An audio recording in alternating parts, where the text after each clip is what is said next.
کیا آپ نے کبھی سوچا کہ درود ابراہیمی کے آخر میں ہمیشہ دو الفاظ آتے ہیں، حمید اور مجید؟ یہ دونوں صفات آخر ہر بار کیوں دہراتی جاتی ہیں؟ ان میں ایسا کیا راز ہے کہ نبی صلی اللہ علیہ وسلم نے خود یہی الفاظ سکھائے؟ آج ہم اسی روحانی راز کو کھولیں گے جو شاید آپ نے پہلے کبھی نہ سنا ہو۔ درود ابراہیمی کے آخر میں جب ہم کہتے ہیں انک حمید مجید تو بظاہر یہ صرف دو الفاظ لگتے ہیں، لیکن حقیقت میں یہ درود کی روح اور قبولیت کی ضمانت ہے۔ ایک، اللہ کی صفت حمید، شکر اور تعریف کا مرکز۔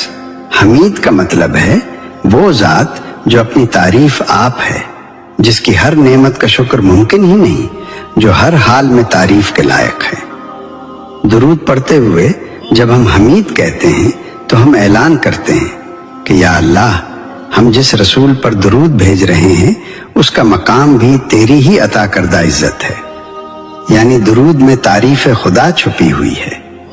دو، اللہ کی صفت مجید، عظمت اور شان کی بلندی۔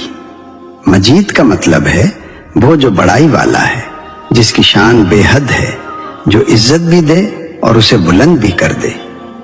درود کے اس حصے میں ہم اللہ کی عظمت کا اعتراف کرتے ہیں کہ یا رب، ہم جس نبی پر رحمت مانگ رہے ہیں ان کی عزت بھی تیری شان کے مطابق ہی ہو، یعنی یہ صفت نبی صلی اللہ علیہ وسلم کی عظمت کی بلندی کی دعا ہے۔ تین، یہی دو صفات کیوں؟ درود ابراہیمی میں نہ رحیم آیا، نہ کریم، نہ کوئی اور صفت، صرف یہ دو، حمید اور مجید۔ کیوں؟ کیونکہ حمید تعریف کو سمیٹ لیتا ہے اور مجید عظمت کو سمیٹ لیتا ہے۔ تعریف پس عظمت، درود کی مکمل روح، یعنی اے اللہ، ہم تیرے محبوب صلی اللہ علیہ وسلم کے لیے ایسی رحمت اور ایسی برکت مانگتے ہیں جو تیری تعریف اور تیری شان کے لائق ہوں۔ چار، درود کی قبولیت کا راز۔ جب ہم اللہ کی صفات کا ذکر کرتے ہیں اللہ دعا واپس نہیں کرتا، اسی لیے درود کے آخر میں ان دونوں صفات کو رکھا گیا تاکہ درود بے حد قبول ہو جائے۔ پانچ، اللہ کی حمد، نبی صلی اللہ علیہ وسلم کی عزت، کامل درود۔